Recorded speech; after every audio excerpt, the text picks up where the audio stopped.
Coming up on this episode of Nintendo Cartridge Society, we say some dirty words and laugh at fart jokes. It's dangerous to go alone, so the Nintendo Cartridge Society goes with you.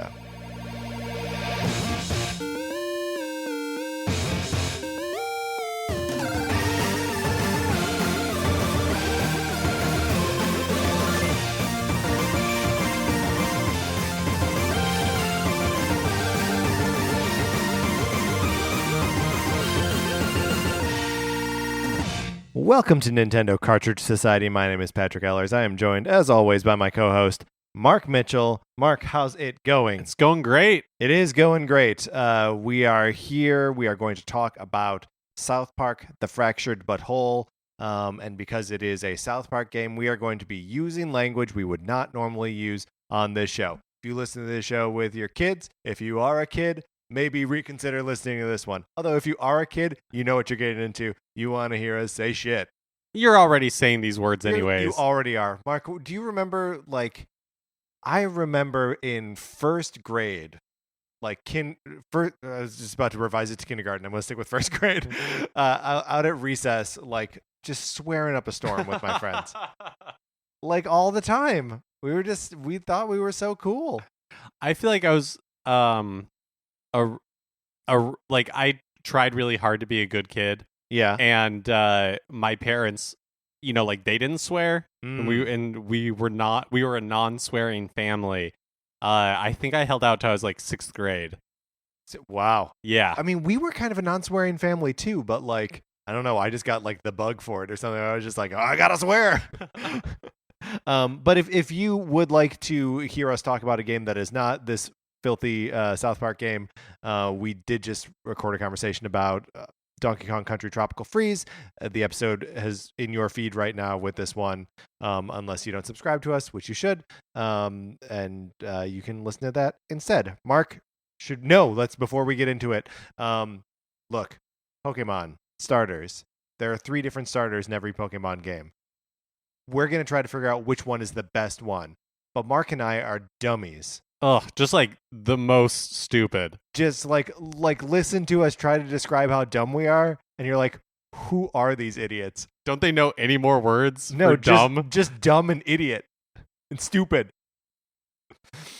So you need to tell us which are the dumbest, stupidest, and most idiotic Pokemon. So that we won't include them. That's a twist on that, because normally we're champion your favorite Pokemon starter, but you can also disparage others in the field if you want. If you're I don't care who wins, as long as it's not, Meowth or whatever. Yeah, I don't think it's a starter, but you're right. What was the name of the one in Sun and Moon? The kit one. Yeah, Litten. Litten. Yeah. Yes, that's right.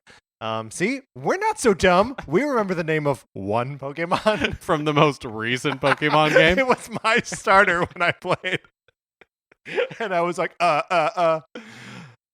Anyway, we need your input on this because we are going to be recording an episode and determining which is the best one. Maybe even a second prize for the worst one. Early June, so get your impressions into us and make your case. Send emails to Nintendo Cartridge Society at gmail.com.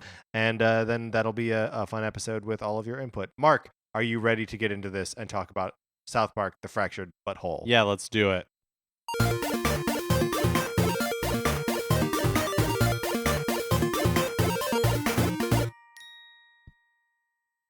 So I picked up South Park. I generally speaking, sort of like South Park as a series. I think the more ambitious the show is, the more I like it. So the South Park movie, Bigger, Longer, and Uncut, is a movie that I unironically love. It's, basically just a filthy send up of Les Mis and movie musicals and stuff. So I love that shit. I there's a lot in South Park to kind of cringe at, and a lot that hasn't necessarily aged right in 2018. That while I'm playing this game, I'm there's a lot of lazy, mildly racist, mildly misogynist jokes in there, but it's usually at the expense of the person telling those jokes. And so I largely think that like I don't feel bad or gross playing it, but I do feel a little like like the game deals in a lot of topics that other video games and other like TV shows and stuff like just won't deal with, because they're like hot button issues. But that's obviously why South Park does it. So to start just like with the premise, what do you know about like the premise of the new South Park game? So the previous one, Stick of Truth, Yes. was kind of like a high fantasy send up, right? Yeah, like a Lord of the Rings And Game of Thrones. This one is like a superhero send up. Yeah, so you are playing it. The game starts in the like high fantasy setting. Your character is a continuation of the character that you either did play or would have played in the Stick of Truth, right? And so like it's on a battlefield, and like the kids are all like they're all dressed as like elves and wizards and stuff, and like fighting in the backyard and in the streets. And the game this time around, instead of being a menu-based combat like RPG, is a like light grid-based combat. So like almost like a simplified like Fire Emblem Heroes kind of combat system, where every attack has a different like a different range, a different direction that it goes. And so like that's all cool. And while you're fighting like in the street, there'll be times when like a car drives by and the kids are all like, "Oh, car," and they like get out of the way of the car, and the car drives by and like shouts something at the kids like, "Get out of the road, you damn kids." And then they're like, "Okay, clear." And then they go back into the street, and there's even like a second of confusion where it's like, "Wait, where was I? Was I, and I don't know. I think where this game succeeds the most in terms of its like presentation and just like in how cute it is when it like when the reality of what like the kids are pretending and like their actual reality run into each other like that, that they're like obeying the rules of the game so much that they're like, "Oh wait, where was I in this?" Or like, we get out of the way of the car, but then we all go right back to where we were. That kind of stuff is really fun for me, and I like that a lot. So the game starts with you generating a character, and it is intentionally like superficial when you're doing it. And it's a South Park kid, so like there's no sliders for cheekbones or whatever, or body type or anything like that. So you just sort of like make a cool looking kid. And a lot has been made of like the joke of you select your skin tone, and the darker your if you go for like darker skin mode, it's saying that like that's hard mode. And as far as I can tell, it doesn't really affect anything in the game. But as you play through, the aspects of your character's identity and like their superhero identity are being developed like through gameplay and through like little missions that you go on, even things as broad as gender. So this is one of the places where I think the game is actually like kind of cool and progressive and important. I decided to play as a transgender character because I was like, it's an option here. Let's like see how this plays out. And you don't even really the topic of your gender doesn't come up until you. It's like a story mission where you're going to see the guidance counselor, Mr. Mackey, and he like asks you, because you're like a troubled kid in school, and the development of the character is actually pretty cool, and like his parents are fighting and they're new in town, whatever. And so Mr. Mackey, the guidance counselor, like calls you in and asks you questions about your gender expression.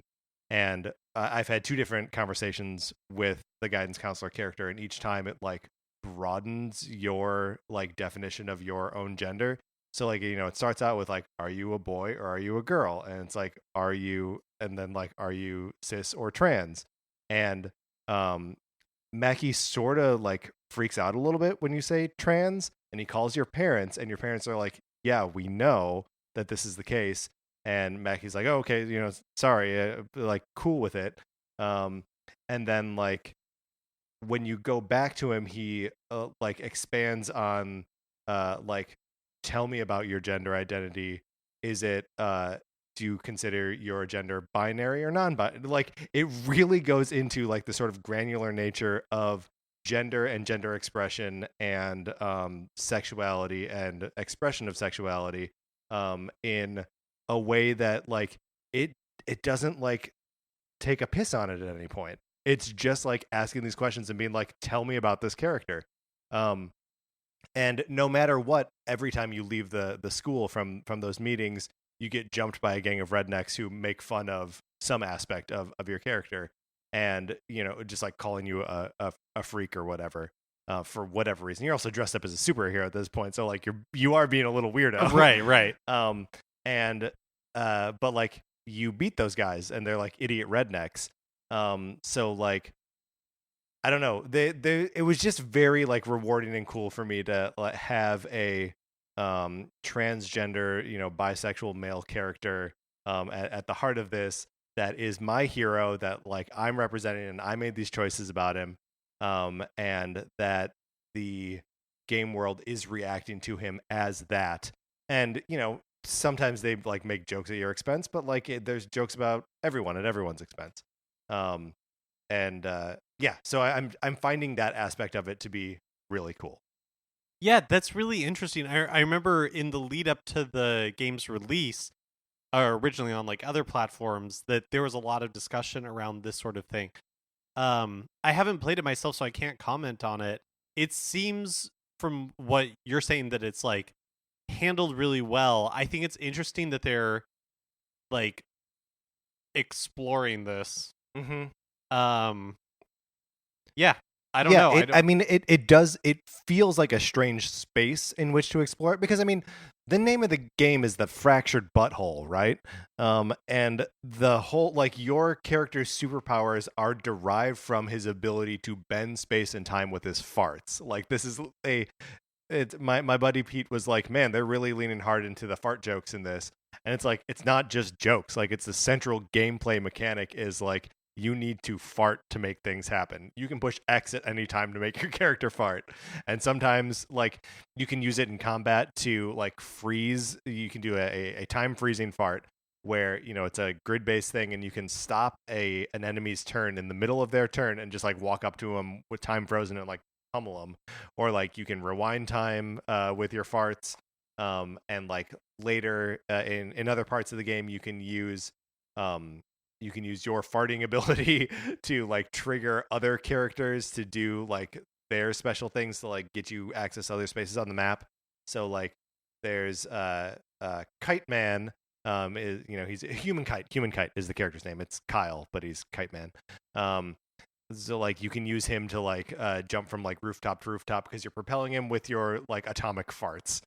It's stupid, but like it's the game does have like an incredibly juvenile sense of humor. So it is interesting to see something a little bit more like introspective kind of woven in there.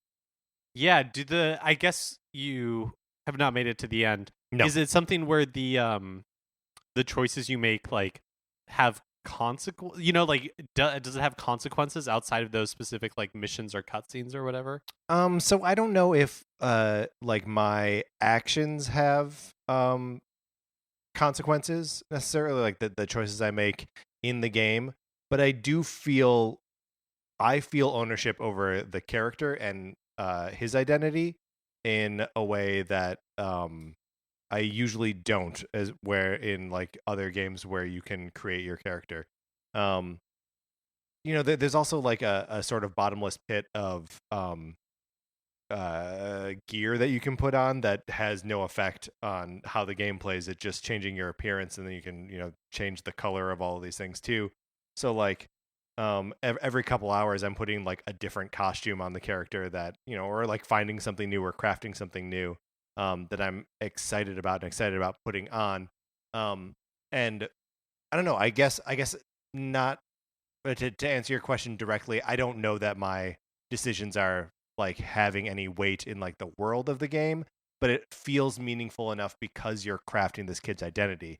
Because your character doesn't talk, but you have to like infer a lot about his life and his personality from like how his parents treat each other they fight a lot in the game. And there's a scene. So the game takes place over the course of a couple days. And so there are daytimes and night times. And at the end of the first day, they're like Cartman and everyone's like, okay, go home, and then we're gonna do this mission at night. And you go home, and your mom has like made dinner, but your dad is like drunk on the couch, drunk and asleep on the couch, and it's just like this is a family that's not working. And to just sort of like build an identity out of that feels meaningful.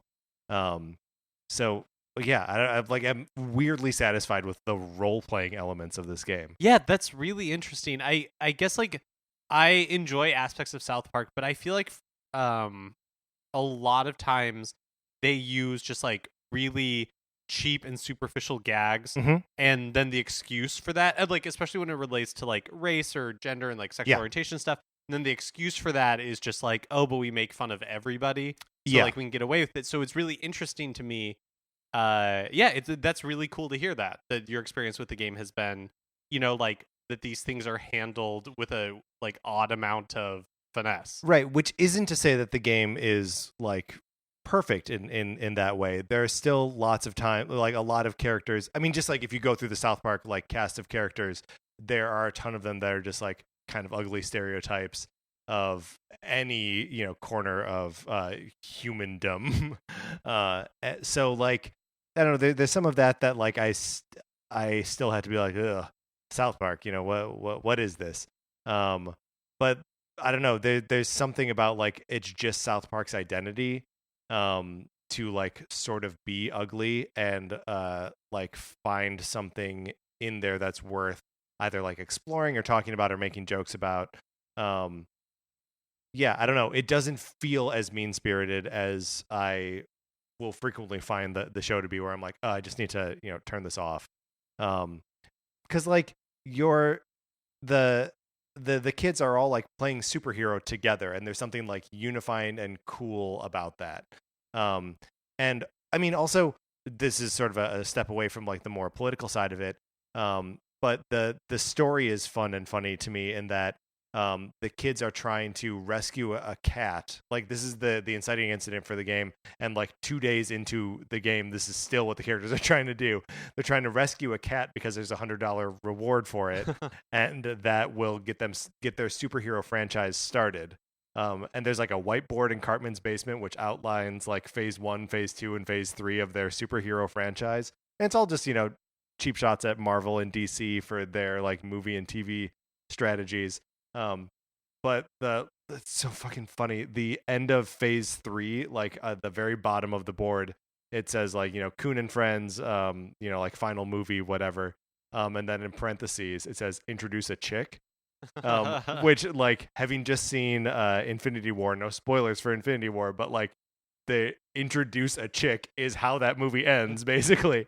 So it like it's the kind of thing where it's like mean-spirited a little bit, but also is like pointing out those mean things in life. Yeah, I mean, I feel like the difference is, and this obviously is not to just talk about South Park in general, but I feel like the difference in that is like it's poking fun at an institution. Yeah, it's punching like up. Yes, even though South Park is in and South of Park itself is its own institution. Yeah, it's like this is the second like huge South Park game. Yeah, yeah, it's like punching up rather than like punching down. Yeah, and I feel like sometimes the franchise has a really difficult time finding a balance in that like I find satisfying. Yeah, and I can totally relate to that and have been alienated by South Park a couple of times in my life. So have had periods of being like, I can't deal with this show.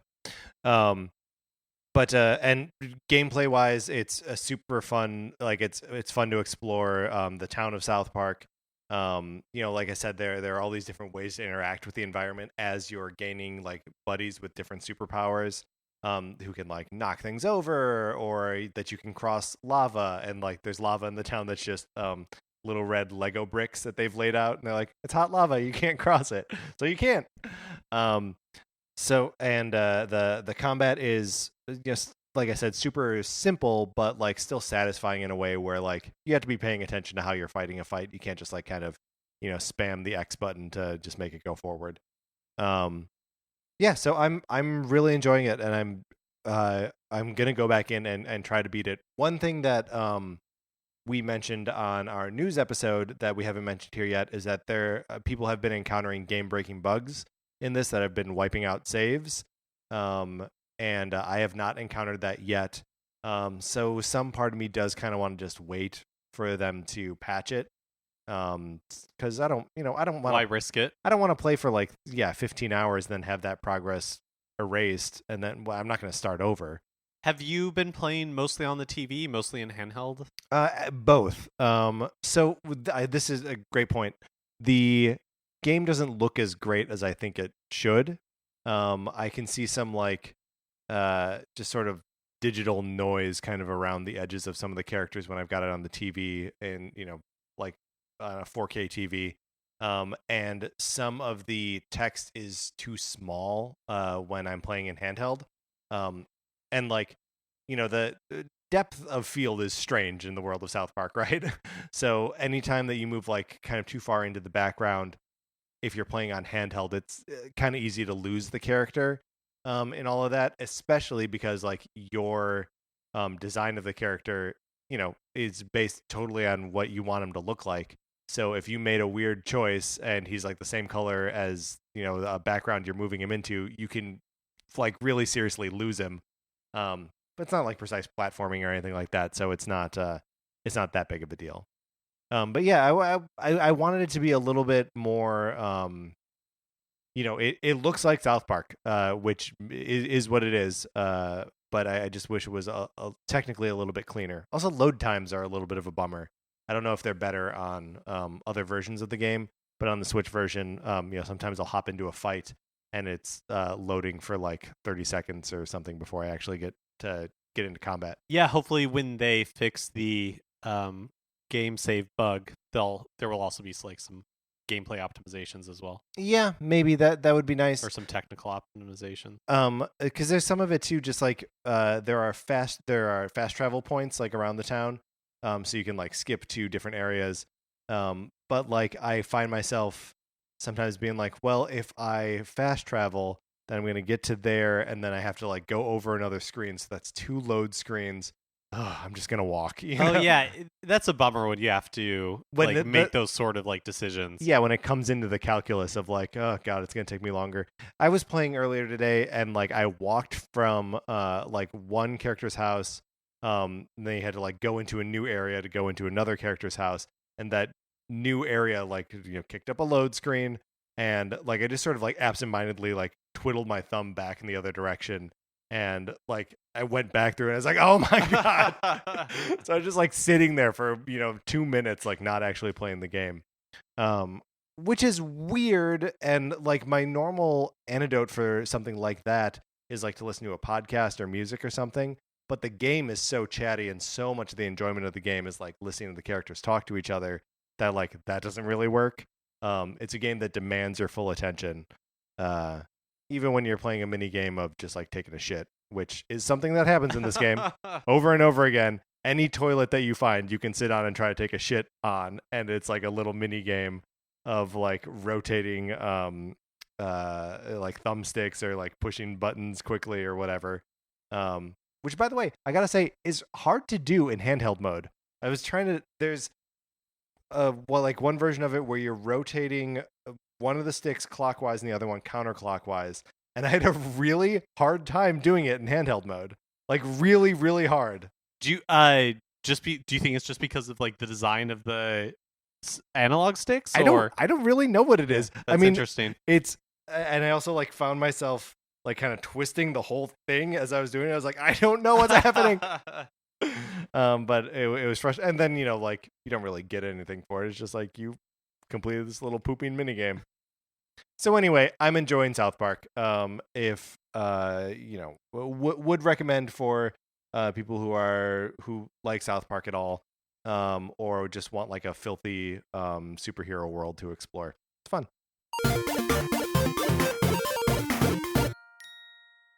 Okay, that is going to do it for this episode of Nintendo Cartridge Society. Remember, please rate, review, subscribe, all that good stuff on Apple podcasts. If you want to follow us on Twitter, I'm at Patrick_Ellers. Mark is at MKE Mitchell.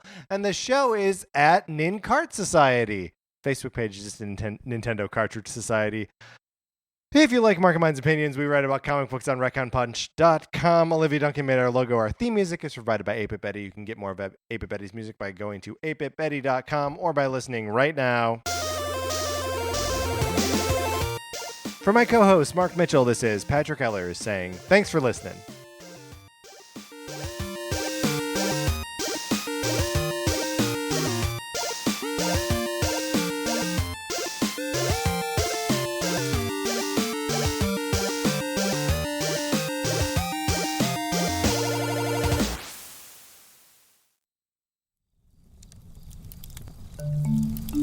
Campfire.